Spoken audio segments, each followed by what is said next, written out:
Honorable Chief Minister, President of LAWASIA, Mrs. Melissa Pang, Dr. Soumya, Swaminathan, President of Bar Association of India, Mr. Prashant, Kumar, Secretary General of LAWASIA, Mr. Hughes,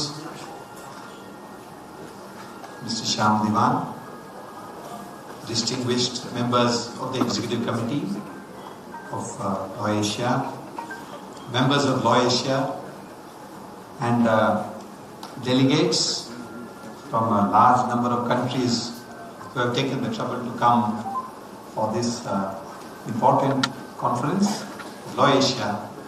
It's my duty to welcome all of you and say a few words about LAWASIA before we request the honorable guests to light a ceremonial lamp for inauguration of what I would call as a Jnana Yajna, which is a sacrificial learning that is going to take place in the next few days. LAWASIA is an association of lawyers and bar associations from all over Asia and the Asia Pacific. The annual conference is organized by LAWASIA, intellectually stimulating, informative, and a great social occasion for lawyers across continents to meet, greet, and learn. The 36th LAWASIA conference is being hosted by the Bar Association of India in the tech capital of India, which is Bangalore.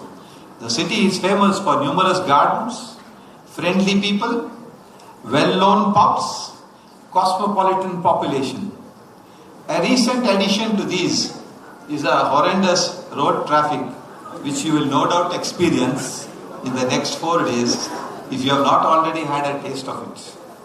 The state of Karnataka, formerly called Mysore, after the famous monarchs who ruled the city of Mysore, boasts of wildlife, rivers, advanced educational institutions, software industries, excellent hotels,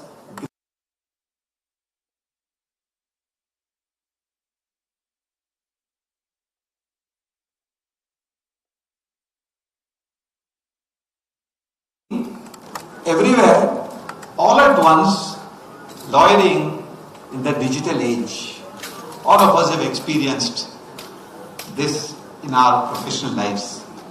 The conference promises to bring to the fore in the next few days several erudite and accomplished lawyers and judges with sessions on diverse array of topics from human rights, environmental law, information technology, alternate dispute resolution, criminal law, gender balancing. The conference organizing committee, headed by my colleague and dear friend Mr. Shri and me, which were ably assisted by a band of young, enthusiastic and untiring professional junior colleagues, along with able guidance from Mr. Prashant Kumar, the President of Bar Association of India. It has led to an interesting agenda spread over 2 days, which promises to be a great feast for lawyers. Our target was to achieve 500 registrations for this conference, and I'm happy to announce that we have crossed that number today.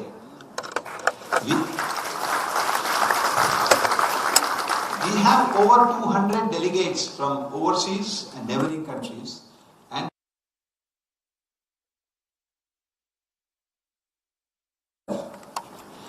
as they say, all work and no play is no good for lawyers. Therefore, we have a couple of special addresses.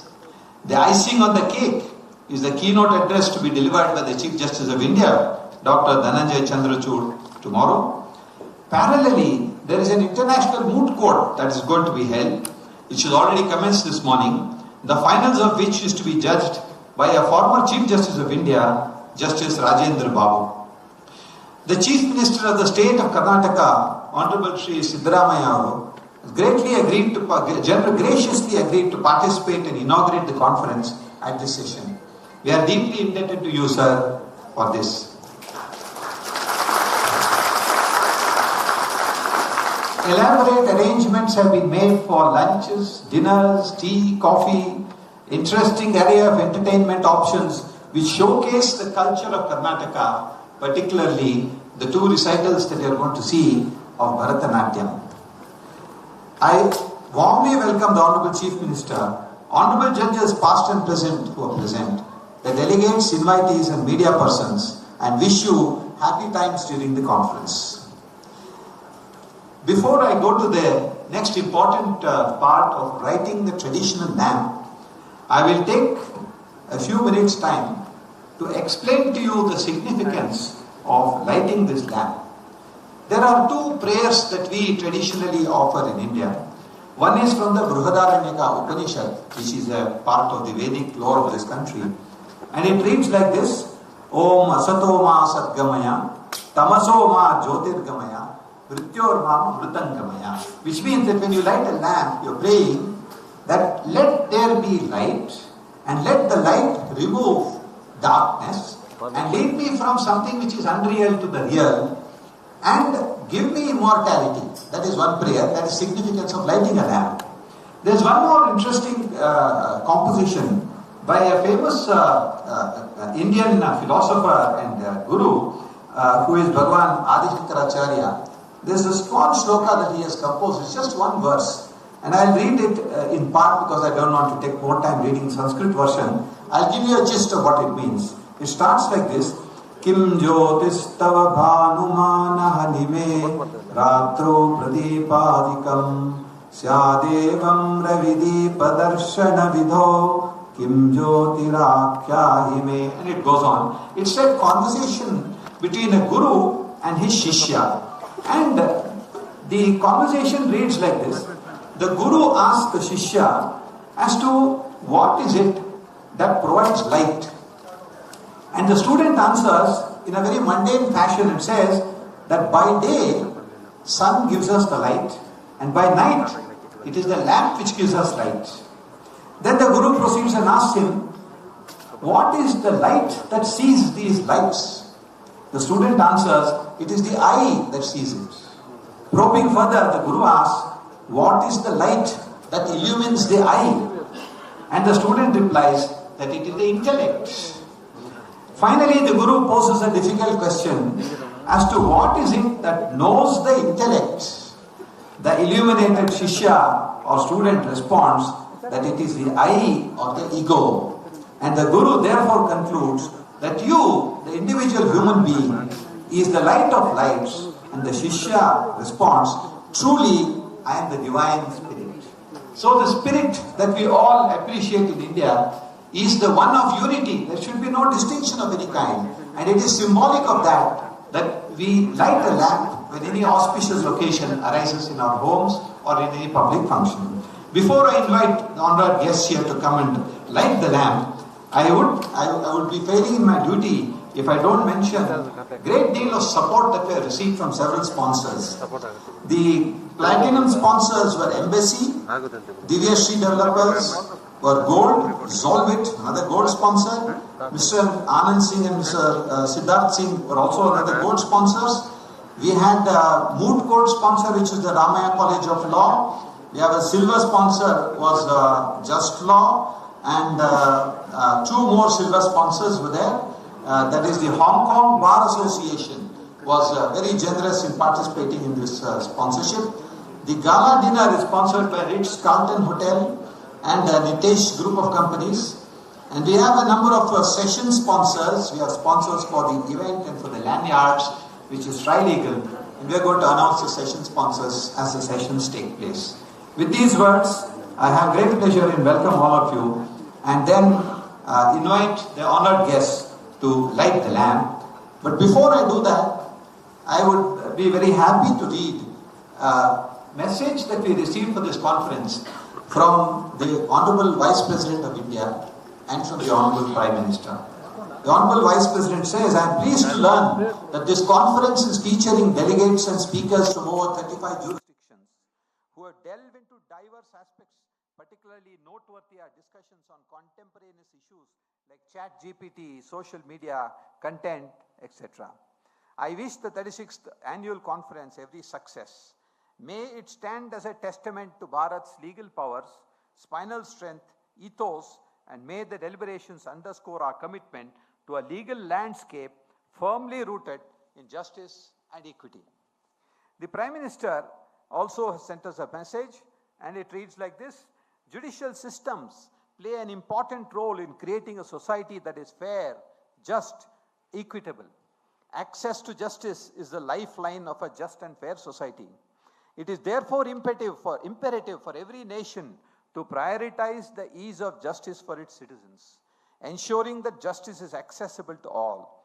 I am positive that this gathering of legal experts will result in an exchange of thoughts on diverse aspects of including business law, environment law, employment law, etc. May the discussions at the conference be path-breaking and result-oriented. Best wishes for its all-round success. Signed, Shri Narendra Modi. With these words, I now request all the honored guests on the podium, and also I request Mr. Shyam Diwan to please come over and help us to light the lamp of this conference.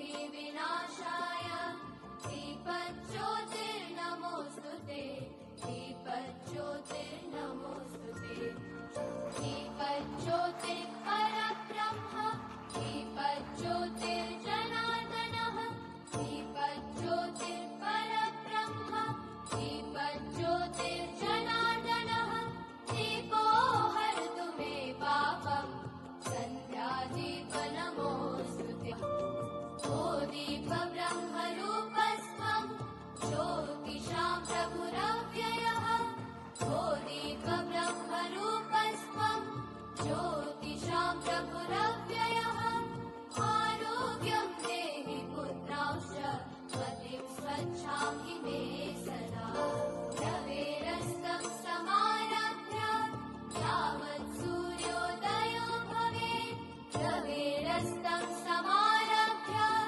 यावत् सूर्योदयो भवेत् यस्य तिष्ठे गृहे दीपः तस्य नास्ति दरिद्रता शुभं कुरु त्वं कल्याणम् आरोग्यं धनसम्पदः शुभं कुरु त्वं कल्याणम् आरोग्यं धनसम्पदः शत्रुबुद्धिविनाशाय दीपज्योतिर्नमोऽस्तुते दीपज्योतिर्नमोऽस्तुते शुभं कुरु त्वं कल्याणम् आरोग्यं धनसम्पदः शुभं पुरव्ययः आरोग्यं देहि पुत्रांश्च मतिं स्वच्छामि मे सदा रवेरस्तं समारभ्य यावत् सूर्योदयो भवेत् रवेरस्तं समारभ्य यावत् सूर्योदयो भवेत् यस्य तिष्ठे गृहे दीपः तस्य नास्ति दरिद्रता शुभं कुरु त्वं कल्याणम्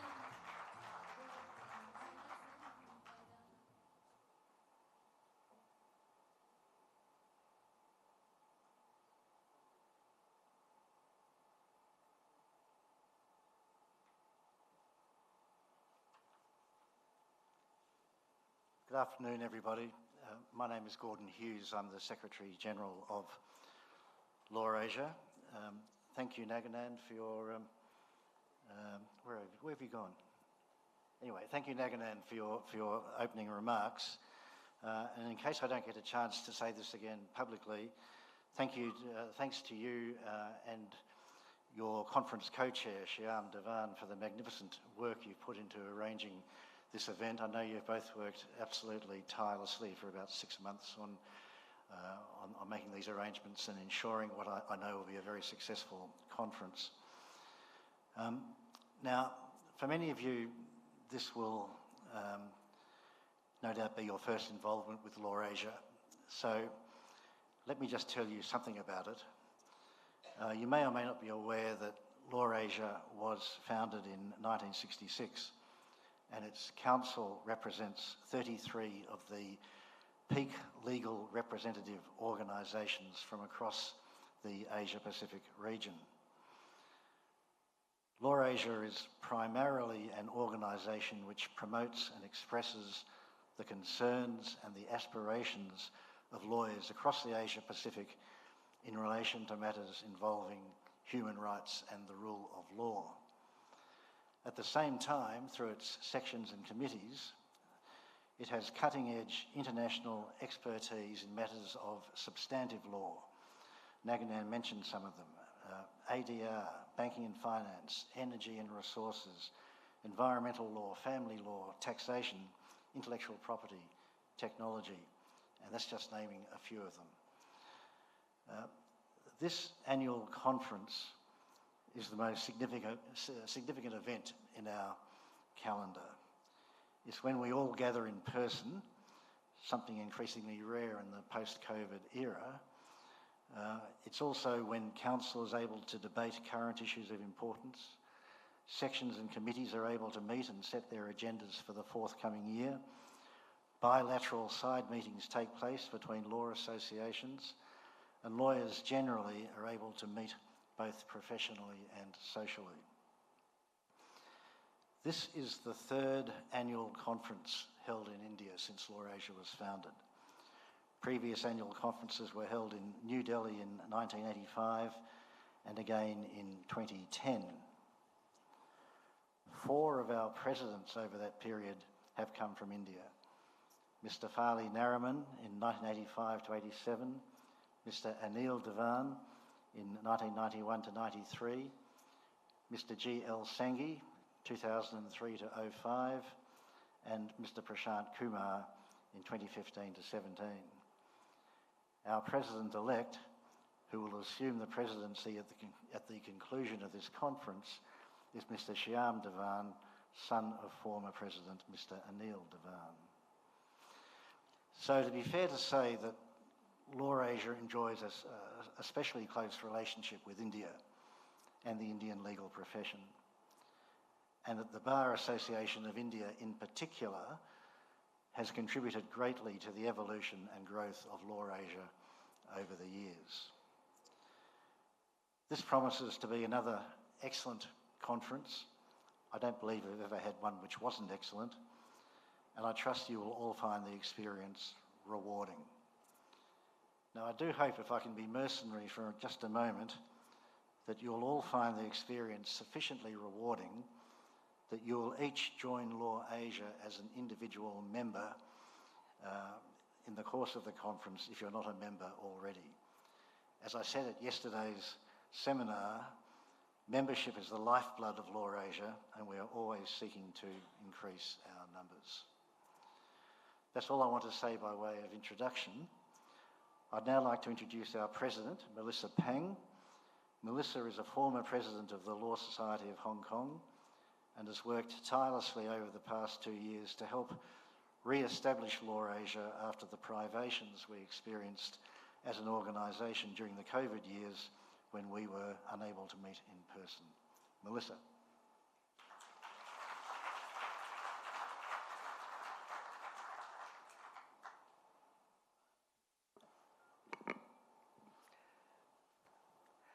Good afternoon.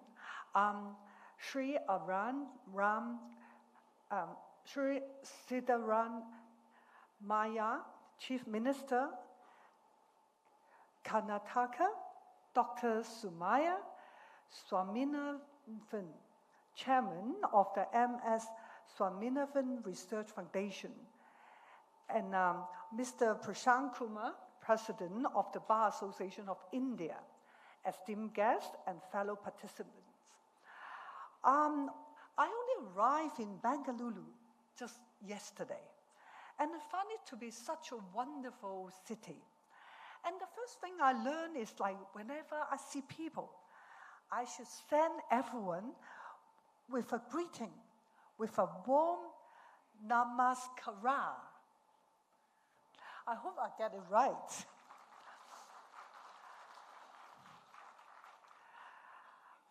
As President of LAWASIA, I'm very delighted to be here and to extend a very warm welcome to all of you attending the 36th LAWASIA Annual Conference.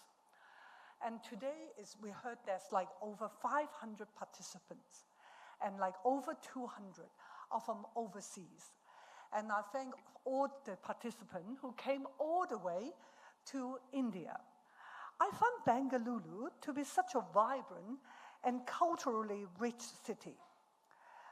It holds a special place because when we look at it, economically and culturally, the significance is huge. Bengaluru is the perfect setting for this year's conference. We are talking about everything, everywhere, all at once, lawyering in the digital age. And Bengaluru, in fact, is the Indian Silicon Valley. I can see the city boasts a thrilling technology hub, and it attracts significant foreign investment.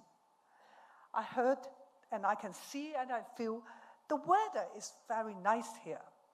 And also, the technological opportunities is a lot.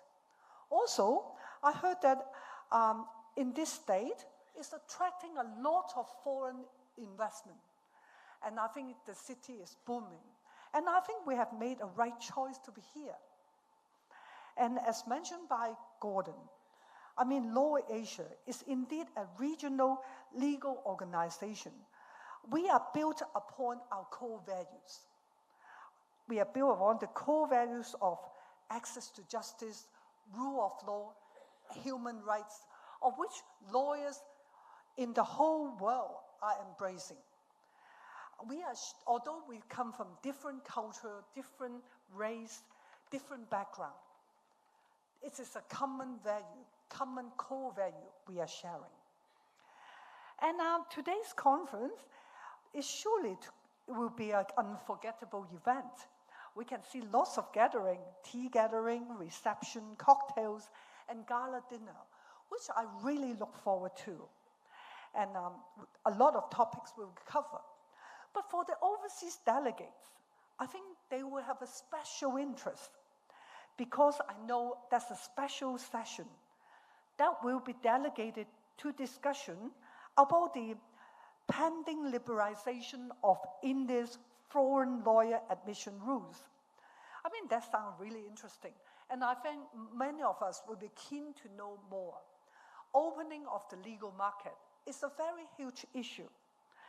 I think there will be a forum for analysis and exploration of opportunities for both international participants and local participants. Furthermore, I'm very pleased to announce that during our annual council meeting, Justice Preston, one of LAWASIA's longest serving and effective committee chairs and thought leaders, as well as Mr. Professor Yasushi Higashisawa. Oh, a bit difficult it's a Japanese name.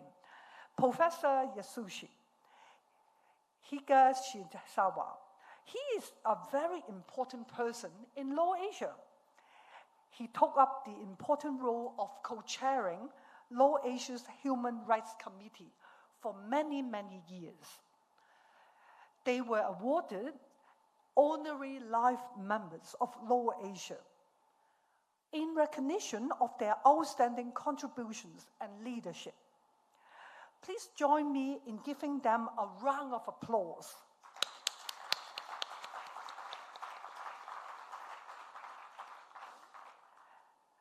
And also our Secretary General will award the life honorary membership later on this evening. Also, I would like to express my appreciation in advance to our keynote speaker, as well as our distinguished plenary speaker. And I trust their insight will undoubtedly provide us with valuable food for thoughts as we continue our journey in upholding the rule of law. Together, we are stronger, and we can stand united in facing many challenges in life. And we also advocate for the protection of established legal principles that are currently under threat. On this note, I would wish you a very productive and enjoyable conference. Thank you for your attention, and enjoy the conference. Thank you.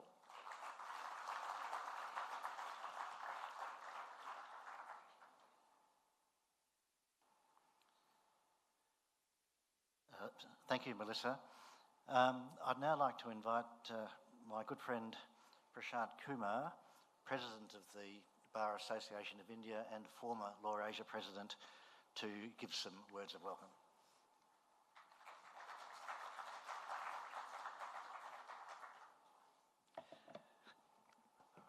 Honorable Chief Minister, Mr. Siddaramaiah, who is not merely a Chief Minister and a Chief Guest, but one of our own. He is a lawyer by training, so a special welcome for him. And our keynote speaker for today, Dr. Swaminathan, the person who stood by and worked for as Chief Scientific Advisor in World Health Organization during the most critical period for humankind in recent history, that is the COVID pandemic. And President Melissa Peng, Secretary General Gordon, who is also past President of LAWASIA, he has chosen to shoulder this burden of running LAWASIA as a very, very gracious gesture to LAWASIA and the legal community of Asia Pacific.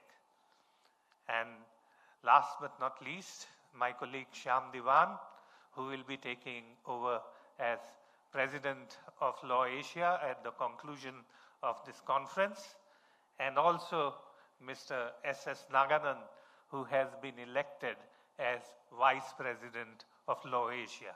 So it's a proud moment for the Indian legal profession, for the Bar Association of India and India itself, that we are having this 36th LAWASIA conference here, and we have such happy developments to announce. Now, friends, Mr. Naganand, in his opening remarks, spoke about the significance of lighting of lamp and the significance of intellect and knowledge. You know, rule of law is also a core, in the modern society, a core element of all the good things, the intellectual, the human freedoms and all. And like the light of knowledge is to be protected, the rule of law is to be protected.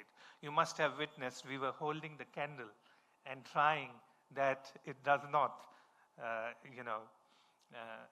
it continues to shine so that we can light the lamp. The same is about law, rule of law. We have to protect it. We have to protect it because it's very delicate. It is the institutions we sustain it. And sometimes in our, cozy comfort of our daily lives and our professional practice, we go into that comfort zone and don't care about or invest ourselves in significant measure in the larger issues. So for the comfort of the air conditioning, the light is no longer there. So the same goes for the rule of law. And it's challenging times we are living in. We have conflicts going on, which is something new, that it is happening in the developed part of the world in 21st century, where we thought that all these issues have settled. and they are not going to be these kind of incidents which are war or something equivalent to war taking place. But if we look behind those, we find that it is the process of institutions getting weakened, the rule of law getting weakened, same like COVID, that those who had the weakened immunity, they suffered most. So in Israel, there was an attempt by the regime to dilute the powers of judiciary. The Israeli civil society and the lawyers community was protesting and struggling against it. So the whole attention of the nation state was in the inwards, fighting for the rule of law. And at that stage, the things occur, how to handle them and all becomes much more challenging.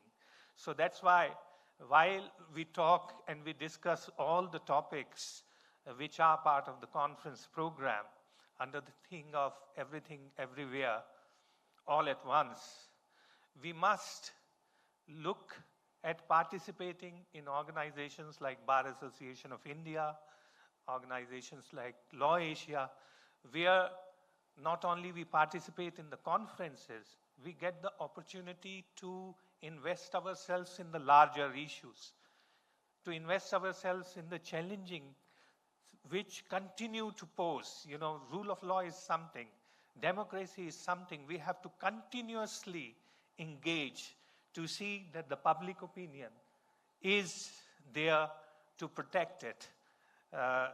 The other impulses in body politics do not take over. So the value of independent institutions is something which we have to come together to protect. And that's why we need to engage more intensively as members of the Bar Association, as members of organizations as LawAsia. So apart from the good news that we have two of our vice presidents getting high positions in LawAsia, this conference holds a significance for Indian legal profession, that we are signing memorandum of understanding with 7 bar associations across Asia Pacific during the course of next 3 days. So that is the Korean Bar Association, Malaysian Bar, Taiwan Bar Association, Law Council of Australia, Nepal Bar Association, Bar Association of Sri Lanka.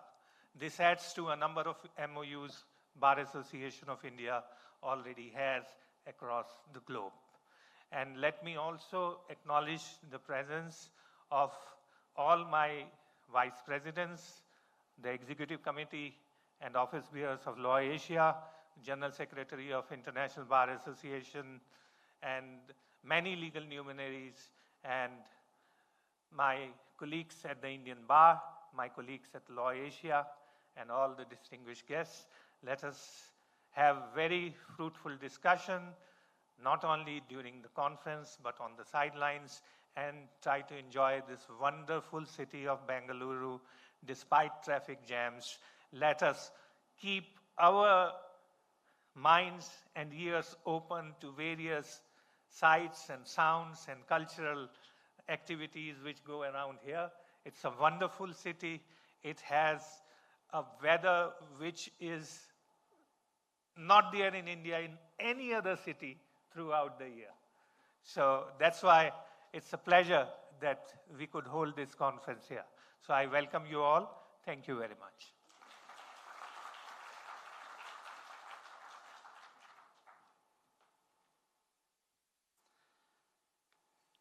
Thank you, Prashant. It's now my pleasure and an absolute privilege to introduce the speaker to deliver the plenary address this afternoon.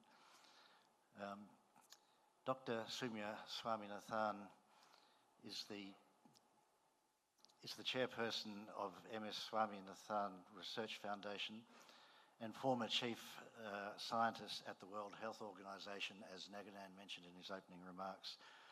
Like all of you, I'm greatly looking forward to hearing what she has to say.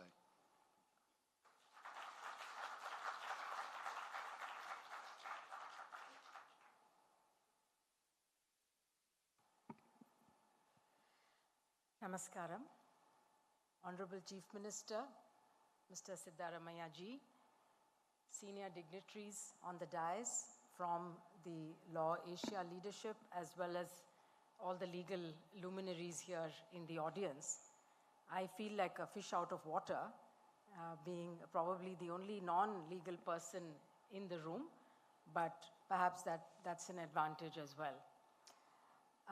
So what I wanted to do today was to speak a little bit about the defining challenge of our time, and it's not the pandemic, which hopefully we are coming out of. Of course, we always have to be prepared for another pandemic at any time, but it's linked with the defining challenge, and that is climate change. And there's a link between the two, as we shall see, but also between our health and the health of all living organisms that live on this planet with climate change. And I also want to make the link with equity, because I'm speaking to an audience of lawyers, and you know everything about justice. But unfortunately, we live in a world where there's a lot of injustice, and there's climate injustice that we need to deal with, there's health injustice, and hopefully together we can think about some solutions and make a difference. I was speaking to some of you just before this function and asking whether you've started seeing cases in courts that deal with the impacts of climate change on people. And certainly globally now, there are many cases, and there's one particular one that stands out, which happened when I was in the WHO. And it was the mother of a young girl who died of asthma in London. And she had gone to court, basically, ascribing the death of her daughter, young daughter, to the air quality in London as being the reason for that child to have developed a severe asthmatic attack and then having died. And she won the case, and it led to a lot of action. And I think London is one of those cities globally now where the mayor himself, really plays a big leadership role in improving the air quality. Similarly, I'm sure that we are going to see, there is in the international level, of course, with the COP28 coming up in Dubai very soon, a lot of debate about climate justice and between the differentiated responsibilities of those who have historically the countries that have been responsible for emitting much more carbon dioxide into the atmosphere, and the impact that is being felt by countries and by populations that have not been historically so responsible. And in fact, the Prime Minister of Barbados, Mia Mottley, I don't know how many of you have heard her speak, she's one of the most articulate leaders that I've heard, talks about it being existential crisis not for tomorrow but for today, for people who live in small island developing states. I remember the cabinet of the Maldives many years ago had a cabinet meeting underwater, and this was to basically highlight to the world that their country is at risk of disappearing and just going under the sea because of sea level rise. And so for many people around the world, it's not something that is about polar bears in the Arctic. It's about their own survival of their homes, their lives, and their livelihoods. Now, climate change is already affecting all aspects of our lives. And some of the effects I think we can relate to because they are direct effects, like heat, for example. And many of us who live in Asia know what it's like to experience prolonged heat waves. Similarly, it also worsens air pollution, and we'll speak a little bit about how the same drivers that are driving climate change, the fossil fuel use, for example, is also contributing to air pollution. It's also reducing our access to clean water. It's causing the warming of the seas and sea level rise, threatening not only people who live along the coast, but also the fish and other animals that live in the sea. We know that we are losing species, are getting extinct at the fastest rate ever in human history, and this is all what is called anthropogenic and we've now been living in the anthropogenic era for about 80 or 90 years, and essentially it's the era in which human beings are playing a dominant role in shaping the course of the planet. Health inequities and climate change are also deeply connected, and essentially climate change acts as a threat multiplier. So it worsens existing inequities, and in fact the pandemic did exactly the same thing. And we saw how the pandemic affected everyone around the world, but the poor and poor countries were definitely worse affected than those who had the resources to deal with it. So climate change exacerbates poverty, environmental degradation, as well as political instability.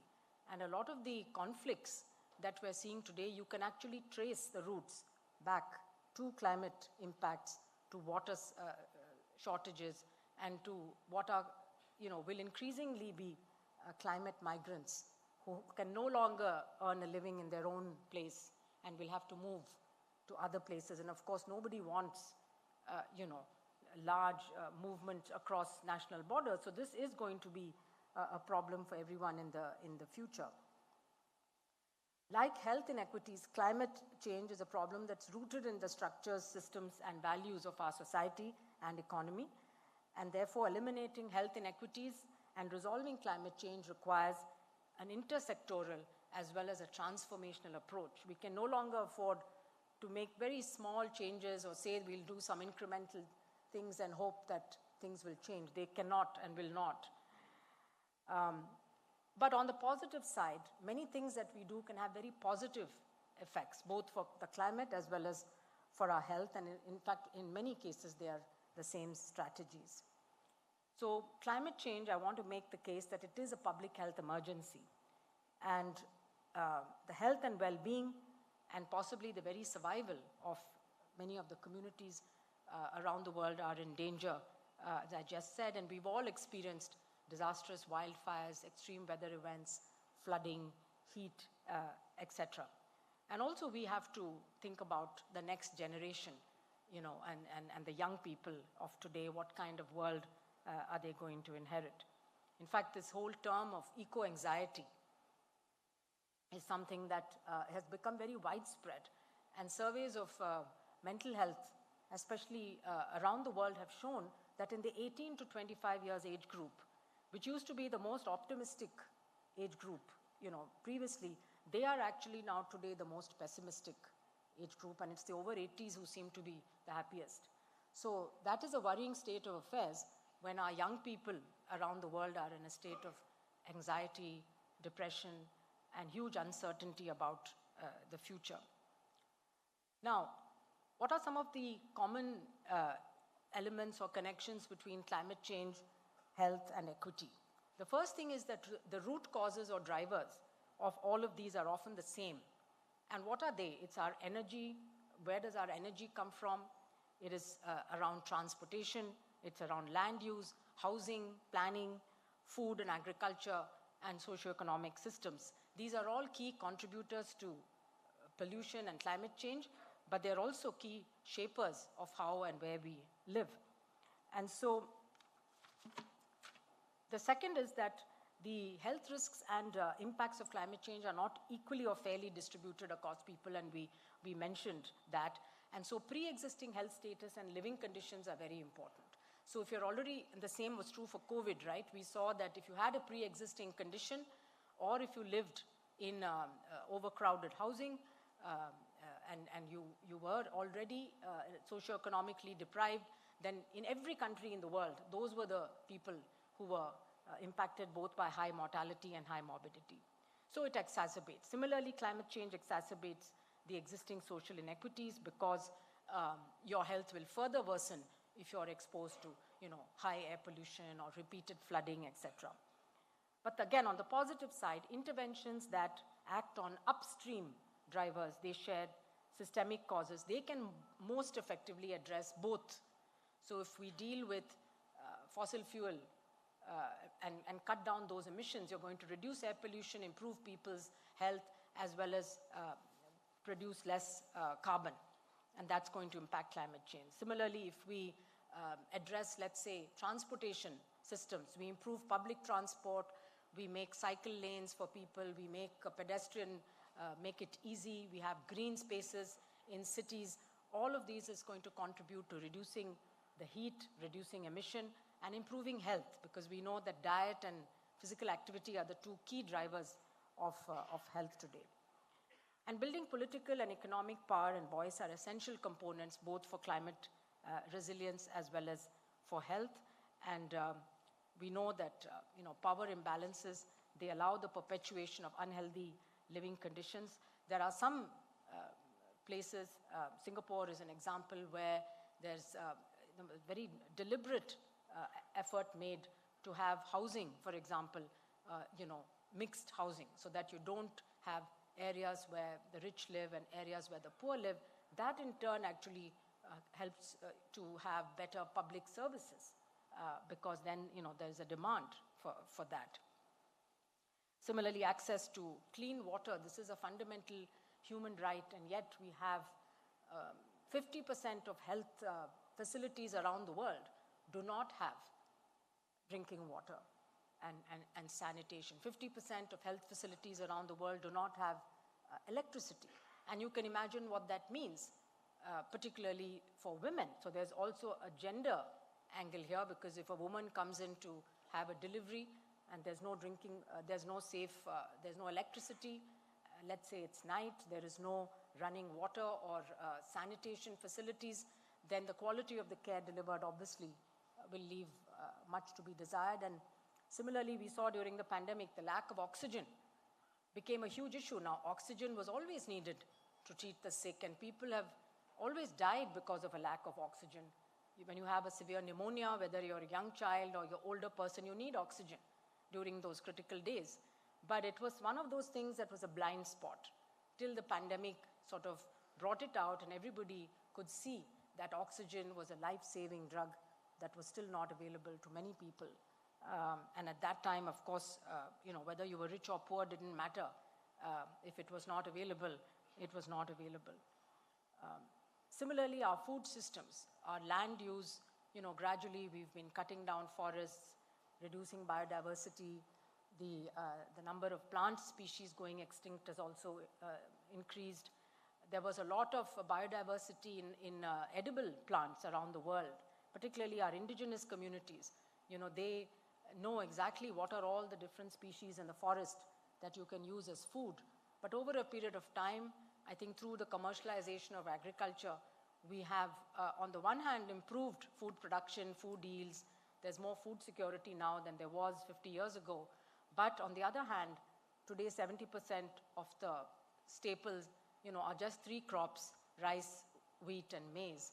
And the wide variety of nutritious crops that we used to have, that our ancestors used to eat, have been dying out. And this year, being the International Year of Millets, there's a lot of attention on the nutritional properties, but also millets are called climate smart cereals because they need little water, they are climate resilient, they can grow even in semi-arid conditions. So they're very good for the environment and for our health. And yet, if you look at area under cultivation of millets, this has gone down year after year after year, again because of the policies. And in fact, the Karnataka government should be congratulated, because one of the states which has promoted the growing of millets, as well as the introduction of ragi, which is one of the commonly taken millets, through the public distribution system. So this is the kind of policy we need to improve, to have an impact both on health and environment. So we have to think of win-win solutions which will have good impacts both on our health and on planetary health. So we've got to look at adaptation as we face these challenges. Of course, there are national adaptation plans that are drawn up now. The Global COP actually, they insist that every country should put out a plan both for what their carbon contributions are going to be and emissions, but also for how they're going to adapt to climate change. And more health is becoming a part of these adaptation plans. But unfortunately, these health plans are still not fully operationalized. And they're also not always rooted in the reality. So they have to be contextual. They have to be developed with community participation and engagement. They have to be practical and pragmatic. They need to address the issues. Again, it's an equity issue here. For people who can afford air conditioning, the heat is not such a big problem because you can still survive. For people who can afford to have air purifiers, even pollution, of course, pollution affects everybody, but you can protect yourself to some extent. But for people who live on the streets or who have jobs that involve manual labor, for example, construction labor, they have no choice but to go out and work, even whether it's hot or cold. And so again, we need to think about protecting those who have the least ability to protect themselves because of the circumstances in which they live. And I would like to make a special mention of the need for gender considerations in any policy that's drawn up. And as a senior woman who served in government and who served in the international level, it is still the fact that leadership positions are usually occupied by men, whether it's in health or whether it's in politics. And therefore, very often, policies are still gender blind.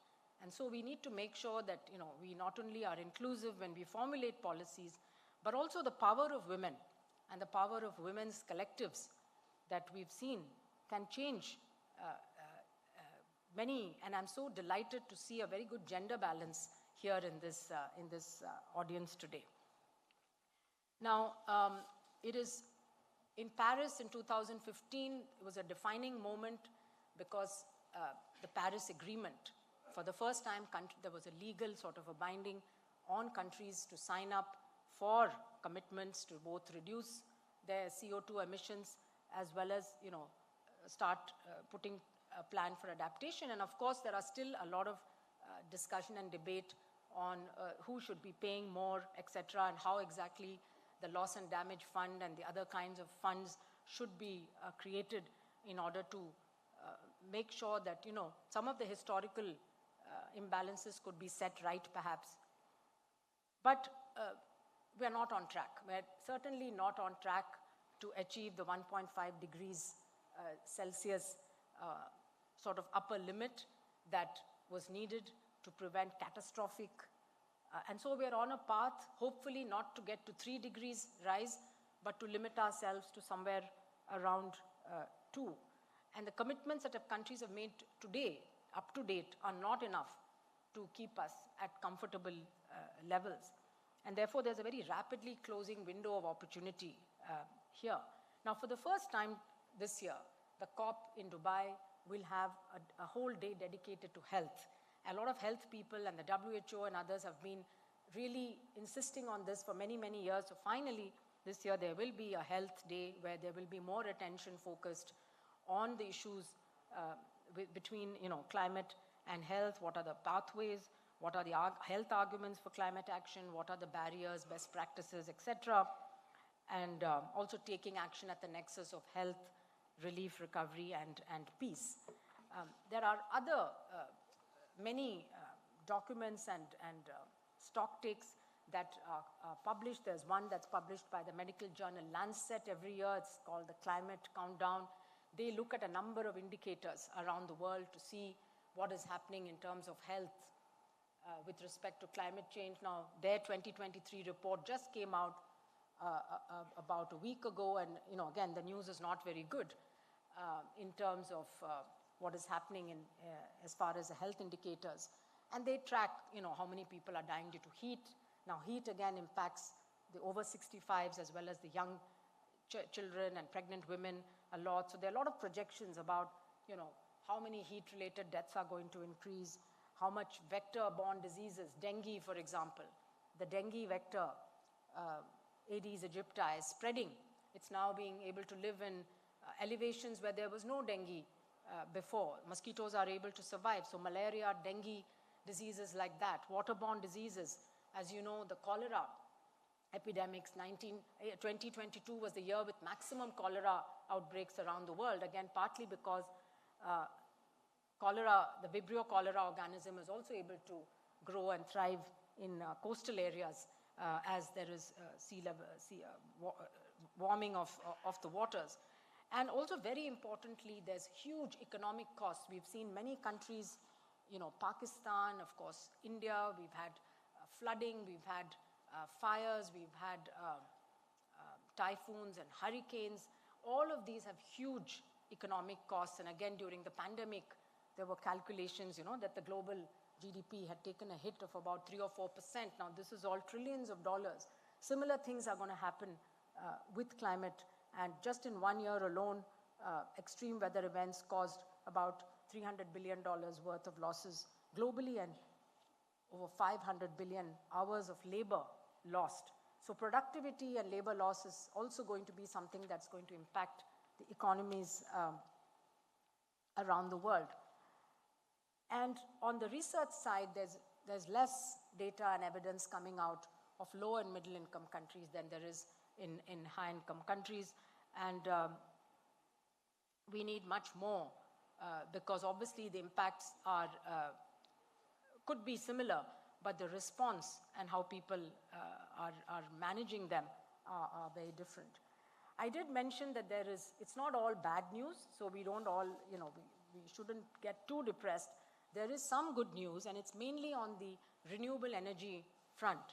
And so 2022, for example, global clean energy investment grew 15%, exceeding for the first time global fossil fuel investment by 61%. However, if you look at the top 20 big fossil fuel companies, they are not doing enough. So they are not shifting away from fossil fuel to renewable energy. Lending to the green energy sector rose.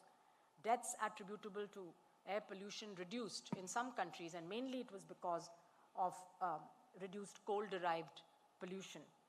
And the renewable energy sector grew to a historical high of 12.7 million employees globally in 2021. So again, renewable energy accounted for 90% of the growth in global electricity capacity in 2022. So that's very good. Renewable, mainly solar and wind, is gradually increasing, but if you look at the overall, it's still about 10% of the overall energy generation around the world. So even though in 21 and 22 we've seen a big uptick, this needs to really accelerate a lot, and that is where I think governments can do a lot. I wanted to say a little bit about the pandemic, because I see a lot of similarities between the two, particularly around global governance and legal frameworks, So what happened during the pandemic? We saw that even though there were international rules like the international health regulations, countries were not necessarily following those rules. They're supposed to be legally binding. They talk about things like, as soon you have to inform as soon as you detect, and there's a list of diseases which you have to inform the WHO about, and certainly if there's a new virus or a new undiagnosed syndrome, you're supposed to report. Similarly, there are rules around trade and travel restrictions and all of that, which were all ignored. And every country decided that, they need to do things that is best for their own populations. Now, perhaps that is natural or to be expected, but it certainly doesn't help to control something like a pandemic, which is a global event. And so while every country has to take care of their own populations, unless they also come together and agree on what actions to be taken collectively, there will always be people left out. So a good example are the inequities we saw with access to health products, whether it was oxygen, whether it was masks, whether it was other types of personal protective equipment, and of course, vaccines. Vaccines were available by the end of 2020. So of course, that itself was a scientific miracle that in 11 months, scientists were able to develop vaccines. And again, there's a reason why that was possible. There was over $100 billion invested around the world just on vaccines alone. There were more than 300 vaccine development efforts, because we were tracking all of that at the WHO and providing the benchmarks and standards for what a safe and effective vaccine would look like. Countries did everything they could to accelerate clinical trials, and regulatory agencies around the world came together to fast track and decide beforehand on what the benchmarks, regulatory benchmarks would be so that you don't delay. So everything was done and it all was like a symphony orchestra, and that was the only reason it was possible to develop safe and effective vaccines in 11 months. So the global community showed that it's possible. What you can achieve if everyone comes together, and we have the scientific know-how today in the world to do this, to solve the problems that face the world today. We need the political will. That is what is needed when to get people to actually come together, to break down those barriers that exist, and to have a common mission towards which everybody works. Now, all that happened. The science and the scientists did their best, and they performed, and they could come up not only with vaccines but also drugs. Of course, that took a little longer. Many clinical trials were done. Many drugs were found to be ineffective. Finally, some antivirals were developed. But also, we understood so much about the virus and how it transmits. I mean, that kind of knowledge about one virus, influenza has been with us ever since we know. But we really don't know as much about the influenza virus as we know about SARS-CoV-2 and the coronaviruses. And we know now that, this kind of zoonotic jump from animals to humans can happen. It has happened in the past. It's happening more frequently in the last 50 years. And so it's a matter of when, not if, we have the next pandemic.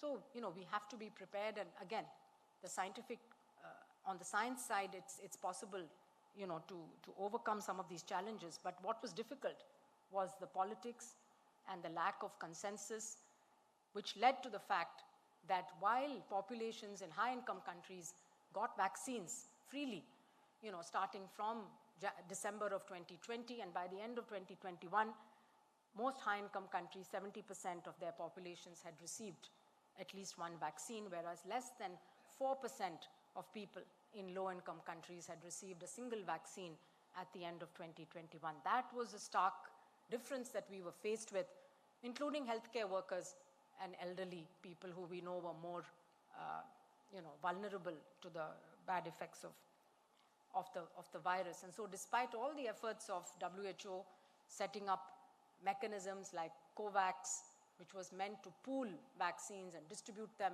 equitably around the world, we could not do that because we could not source the vaccines. The vaccines were being hoarded in the countries that had the manufacturing capacity. And of course, then large countries like India and China and others, they had their own populations to vaccinate.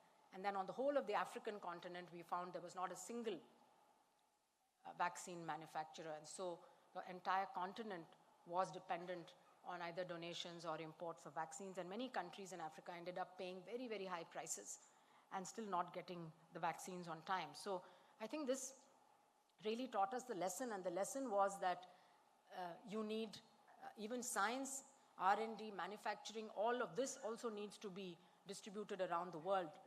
You cannot have the technologies concentrated in one part of the world and expect that everybody will receive the benefits.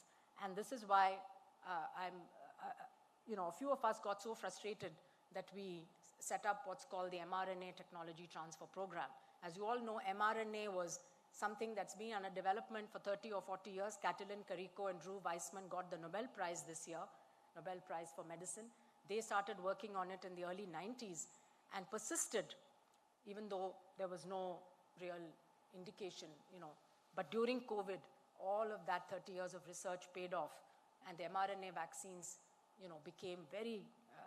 were developed very quickly, and they were very highly efficacious and also very safe. So this mRNA technology, unfortunately, was in the hands of two big companies, multinationals, despite the fact that the technology was developed at an academic university, but it was not available for public use. And therefore, the governments of India and South Africa went to the World Trade Organization and said, during the pandemic, all technologies that are developed should not be patented, but should be made available for public benefit. But this never went through. So the World Trade Organization did not agree to this till very, very late in 2022, and that too in a very limited form. And therefore, it's unfortunate that even during the pandemic, the intellectual property was used by some companies to make profits, huge profits, unimaginable profits, while there were people in many countries that, were dying. So this is why the mRNA Tech Transfer Program is one of those where we believe that democratization of knowledge, spreading of technologies in a fair, equitable way, multilaterally, so that it's not a company-to-company decision on whether to transfer or not. It needs to be a decision that's based on public health. And I think it's very important for the legal profession really to understand that public health is a public good, and it should, in emergencies like a pandemic, or I would argue that climate change induced effects is also an emergency, and we need technologies that are being developed anywhere in the world, if they can help people to withstand the impacts of climate change or to mitigate, reduce the CO2 emission, or in some way improve the adaptation, then it needs to be shared equitably. And this is, I think, one of those areas where technology transfer and technology sharing should be made. And I think we really need to, I started thinking a lot about how R&D is shaped in countries, how it is funded. And for example, in the United States, $40 billion are spent annually. Just the National Institutes of Health alone, the NIH, has a budget of about $42 billion. And this goes into developing a lot of intellectual property, because this goes mainly into universities and academia, and they develop they do the initial research that leads to product development, whether it's a vaccine or a new drug or a gene therapy or a cancer treatment. But then this IP goes into the hands of the private sector and is then controlled by that. So public money, taxpayers' money, funding a technology which ultimately the government of the USA will have to pay for again. So basically the government pays twice for the same product, first to develop it and then to purchase it at whatever price the company wants to set. So I think we have to think about a new model for R&D if equity is of any concern for us, and if we don't want to leave lots of people behind. So the new model of R&D would essentially, if you're using public funds to fund research, then the benefits should also flow back to the taxpayers, who basically include all citizens in the country.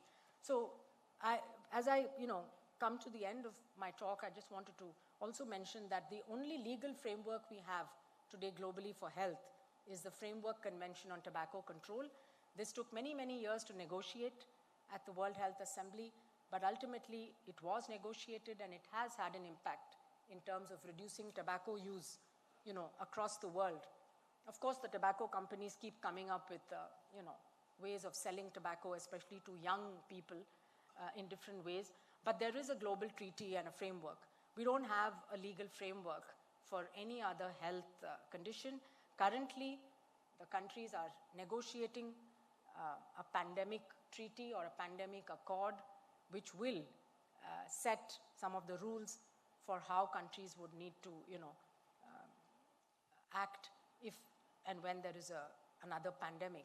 But that negotiation is going on, and we just need to, we don't know whether all of these equity provisions and access issues will be addressed through that treaty, because again, there are lots of vested interests as well that would try to water down, some of the provisions in that treaty. So let's hope that, the health leaders who are negotiating this will put in place something that's good for the future, so that we don't have a repeat of what happened during the COVID pandemic.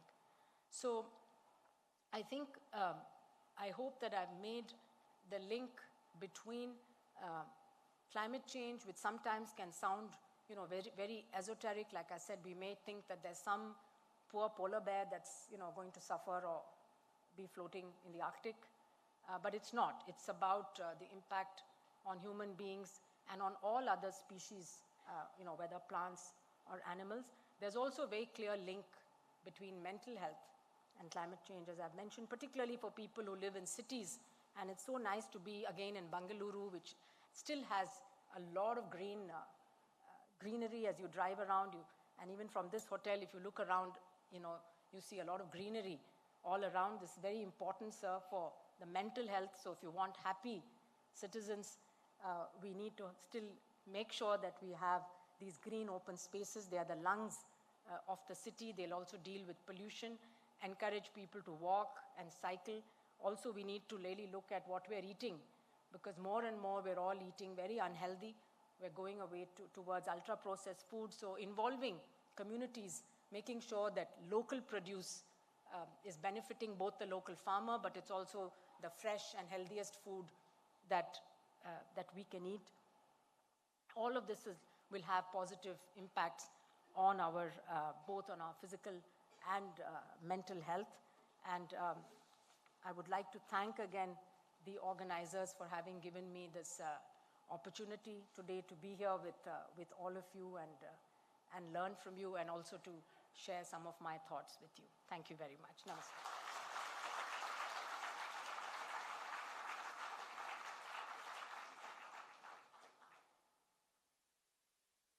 What a wonderful, wonderful start to the conference that was. There were so many messages in that address that it would be inappropriate for me to now sort of try and summarise them. But in broad terms, Doctor, you provided us with some very sobering food for thought about the immediate impact of climate change on people's lives and livelihoods, and the key issues confronting us in the future, which include climate refugees, health, deforestation, economic ramifications, and generally the impact on young people and future generations. And that's, of course, in addition to your really interesting comments, your perspective on vaccine development,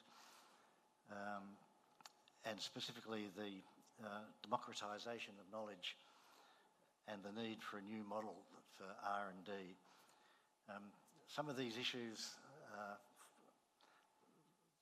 the solution to some of these issues lie in the hands of scientists, but also, as you pointed out, a lot of the solutions lie in the hands of lawyers, and that leaves us all with something to think about. Would you join with me again in thanking our speaker?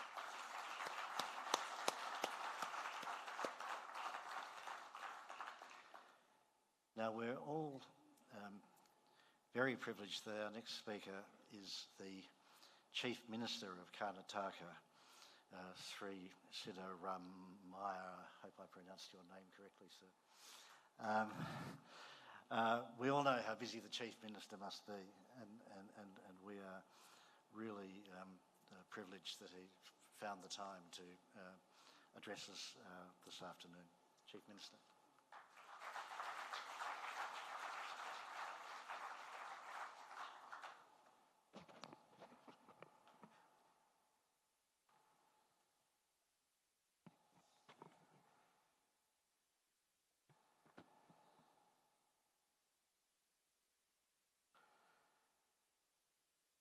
Dr. Soumya, Swaminathan, former Chief Scientist of WTO and Chairperson of MS Swaminathan Research Foundation, Ms. Melissa K. Pang, President of LAWASIA, Mr. Prashant Kumar, the President of Bar Association of India, Sri S.S. Naganand, Vice President of Bar Association of India, Co-Chair 36th LAWASIA Conference, Sri Shyam Diwan, Advocate Supreme Court of India and Co-Chair 36th LAWASIA Conference, Dr. Gordon Hughes, AM, Secretary General, LAWASIA, the distinguished dignitaries, ladies and gentlemen,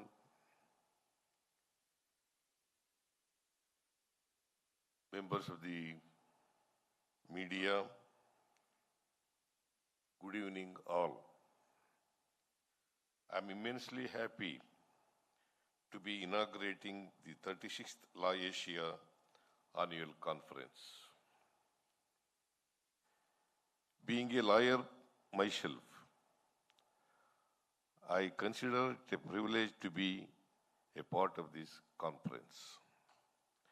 It seems like we have laws, rules and regulations to oversee just about everything. You don't always like these rules since they often mean that someone is telling us what to do or keeping us from doing what we want.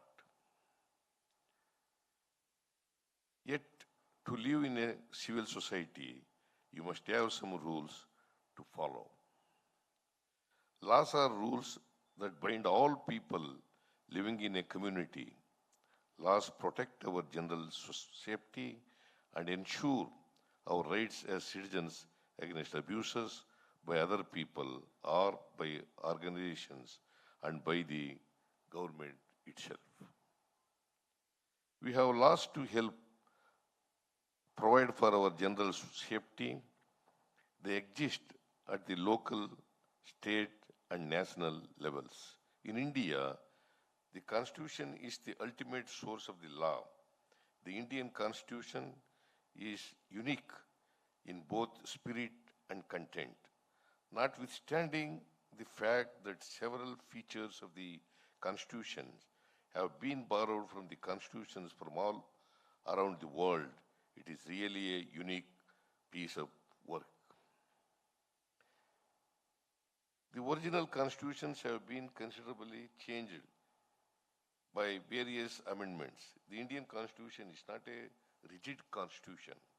It can be amended by the Parliament following a few rules. The Constitution states that India is a sovereign, socialist, secular, democratic and republican state. The objectives of the Constitution is justice, liberty, equality and fraternity. Our government is adhering to the Constitution in letter and spirit.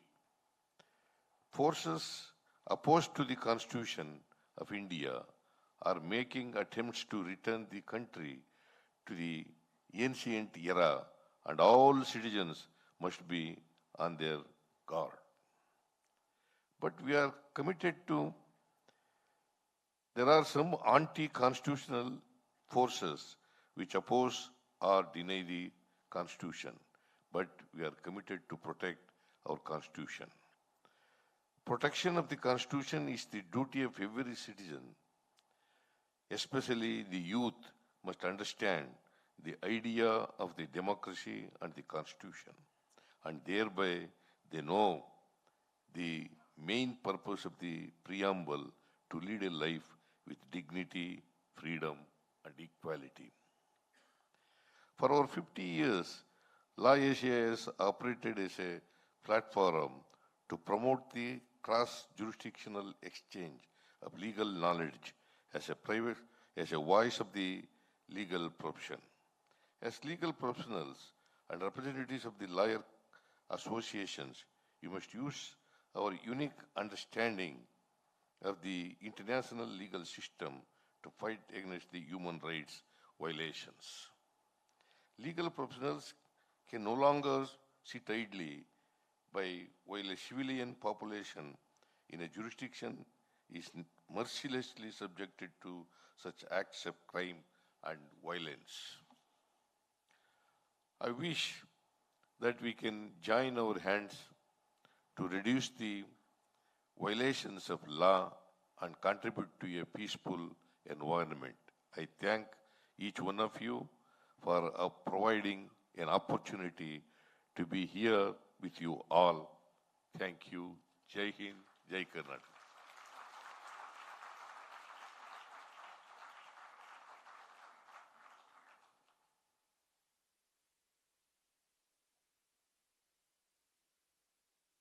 Thank you, Chief Minister. Your comments on the Indian Constitution are particularly pertinent in view of a very stimulating seminar we had yesterday organised by our Constitutional and Rule of Law Committee, where we discussed aspects of the constitutions of a number of different jurisdictions within the region. I think we better join with me again in thanking the Chief Minister for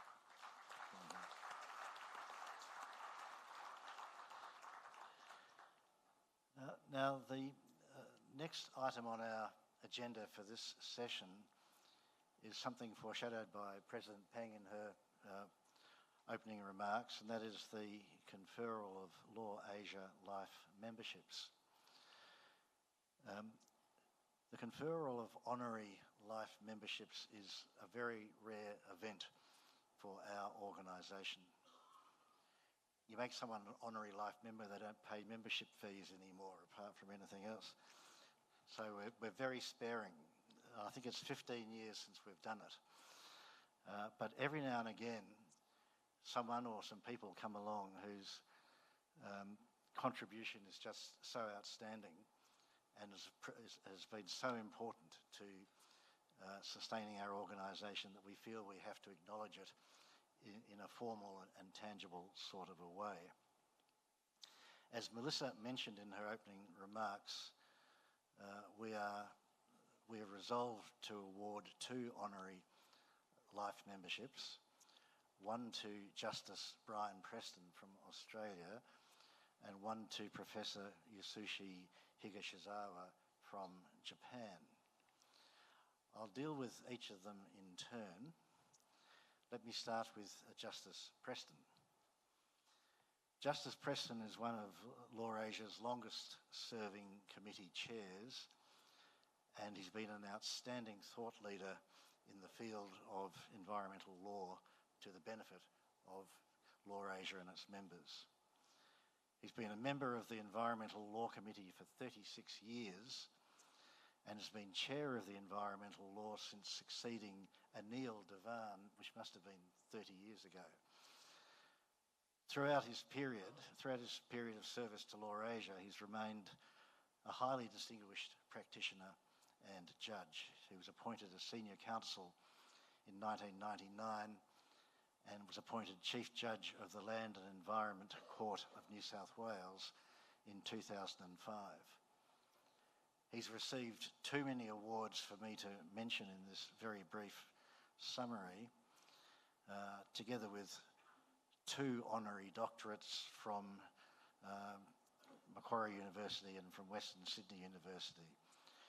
And just earlier this year, he was awarded the Medal of Honour by the World Jurist Association.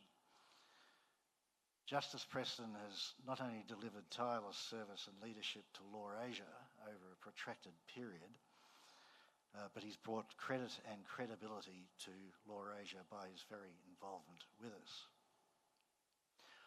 What's meant to happen now is that I'm meant to invite Justice Preston and later on our other recipient up onto the stage to present him with a certificate, but I don't have it with me.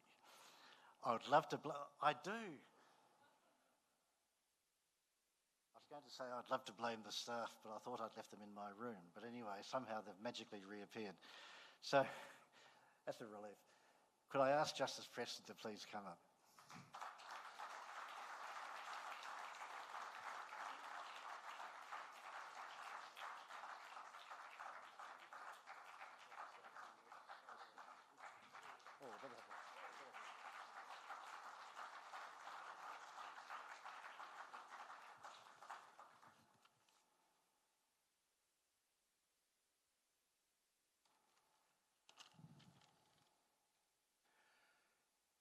You honour me in awarding me life membership of LawAsia. I've had the privilege of being a member since 1987. The first LawAsia conference I attended was in Malaysia in that year, where Mr. GTS Sindhu was elected president. I joined the Environmental Law Committee. Mr. Anil Devan was the chair. He later went on to be the president of LawAsia between 1991 and 1993. I succeeded him as the chair of the Environmental Law Committee in 1988, a position I've occupied since then. I continue to serve LawAsia because of what it stands for, what it does, and who it is. LawAsia stands for promoting the rule of law, respecting human rights, ensuring access to justice, and encouraging high ethical standards of legal practice.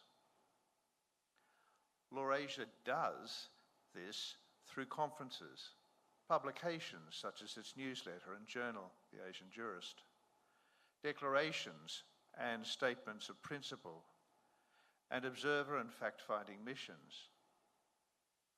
LawAsia is a family of legal peers and friends, a family led by persons of character and conviction. The presidents, committee chairs, and secretary generals are all loyal and dedicated servants of LawAsia and its mission. I have known them and looked up to them for over 3.5 decades. And on family, let me finish where I began. I started with LawAsia with a father, Anil Devan. Let me continue with his son, the President-elect, Shyam Devan. He continues a fine family tradition. Shyam, like his father, is a person with the highest integrity and morality, an outstanding lawyer, and a champion of human rights and ensuring access to justice for all. He is an exemplary role model for us all to follow. Anil Devan inspired me to start. Shyam Devan inspires me to continue to serve LawAsia and the environmental rule of law in the Asian Pacific region. Thank you.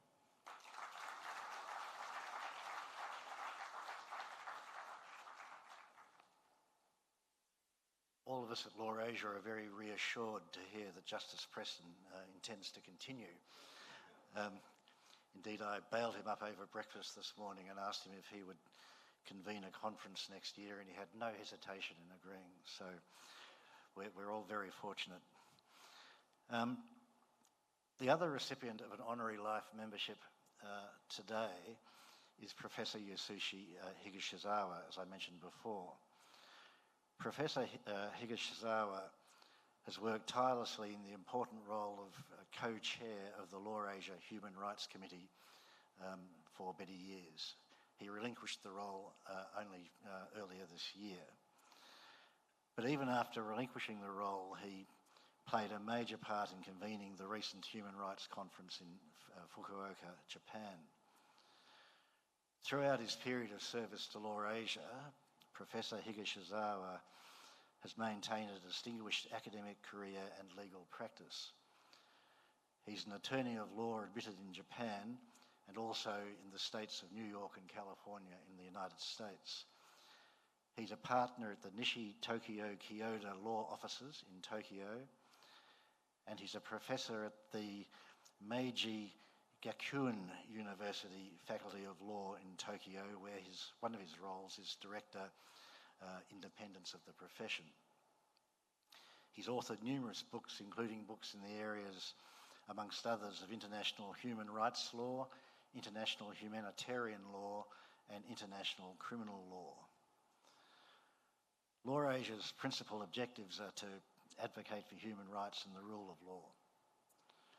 LawAsia has benefited greatly from having such a passionate, well-credentialed and highly respected lawyer as Professor Higashizawa to help shape our policy and direction in these areas. Unfortunately, Professor Higashizawa can't be here today So I'm going to ask instead if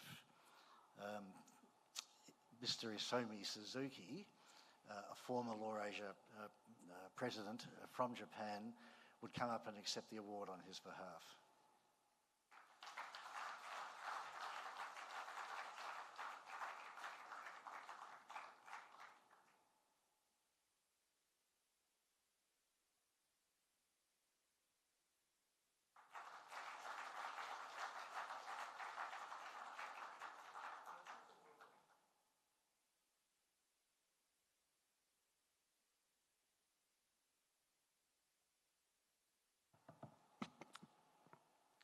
This is just on behalf of Professor Higashizawa. I just read his message to you. It is my great honor to be granted this award. I apologize, however, my absence because of my unavoidable duties at my university. My consistent belief for being a member of the LAWASIA is that we can always work together for human rights and rule of law, regardless of jurisdictions, legal cultures, or structure of governments. I've been convinced more on the belief through my experience as a co-chair of the Human Rights Committee of LAWASIA. Now, being granted an opportunity to work for LAWASIA for life, though I'm not sure how long it will be, is indeed a great encouragement to me. Thank you very much.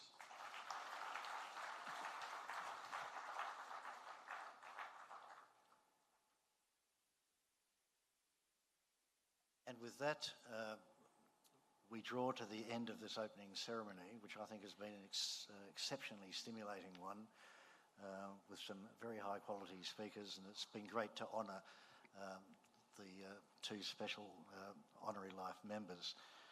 I conclude now simply with, do you want to speak? Yeah, okay.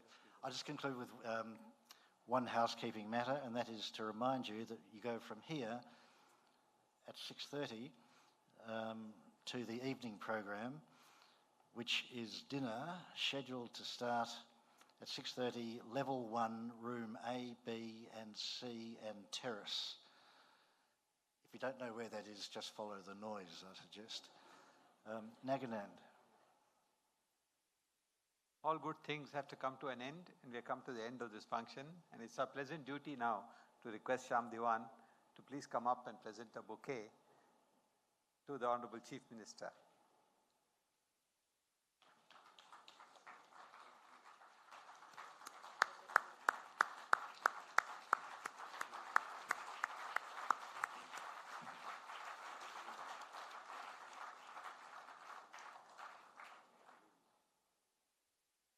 I now request Mr. Prashant Kumar to please hand over a memento to Honorable Chief Minister. President of the Bar Association of India, this is on behalf of the Bar Association of India.